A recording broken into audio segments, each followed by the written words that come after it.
So இங்கே ஒன்று தெளிவாக தெரிஞ்சுக்கிறோம் எல்லாருமே என்னன்னா, நம்ம ஊரில் வந்து ஒரு நேஷனல் அவார்டே இருக்குது, சிறந்த ஒலிக்கலவை, அதாவது பெஸ்ட் சவுண்ட் மிக்சிங் இன்ஜினியர் அப்படின்னு சொல்லி ஒரு சிறந்த ஒலிக்கலவைக்கு அவார்டே கொடுப்பாங்க, நேஷனல் அவார்டு. அது இங்கே மட்டும் இல்லை, ஆஸ்காரில் வரைக்கும் எல்லாமே இருக்குது.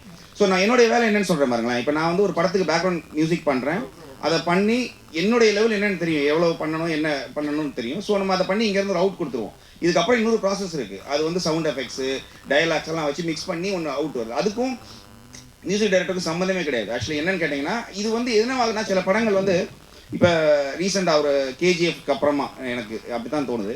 ஸோ ஒரு சீன் ரொம்ப டவுன் ஆகுது, ஆடியன்ஸ் வந்து இந்த இடத்துல கொஞ்சம் ஒரு மாதிரி வெறுப்பாகிறாங்க அப்படின்னா உடனே மியூசிக்கை ஏற்றுங்க அப்படின்னு ஒரு கான்செப்ட். ஆக்சுவலி நார்மலாக அது வந்து மியூசிக்கில் நம்ம வந்து ஃபில் பண்ணிடலாம், இல்லைனா மியூசிக்கை வந்து கொஞ்சம் சத்தமாக வச்சுட்டோம்னா சீன்லாம் தப்பிச்சிரும் இப்படிங்கிற ஒரு கான்செப்டில் என்ன பண்ணுறாங்கன்னா சில டைரக்டர்ஸோ இல்லை வந்து அப்படி மேலே பண்ணிடுறாங்க.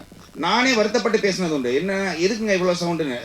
நான் சொல்லவே முடியும் என்னால் என்னென்ன படம்னு. நம்ம தேட்டரில் உட்காரும்போது நமக்கு இரிட்டேட் ஆகி என்னடா இப்படி பண்ணதில்லையே நம்ம அப்படிங்கிறது இருக்குது. ஸோ இதுக்கு முழு காரணம் மியூசிக் டைரக்டரே கிடையாது. அப்புறம் இன்னொன்று சொல்லுவாங்க, சில ஒரு இடத்துல வந்து அந்த வண்டி போகிற சவுண்டும் அந்த கன் சவுண்டையும் என்ன மியூசிக் டைரக்டர் இப்படி பண்ணிட்டாருன்னு, அதுக்கும் நமக்கு சம்மந்தமே இல்லை, அது வந்து வேறு டிபார்ட்மெண்ட் ஆக்சுவலி. அது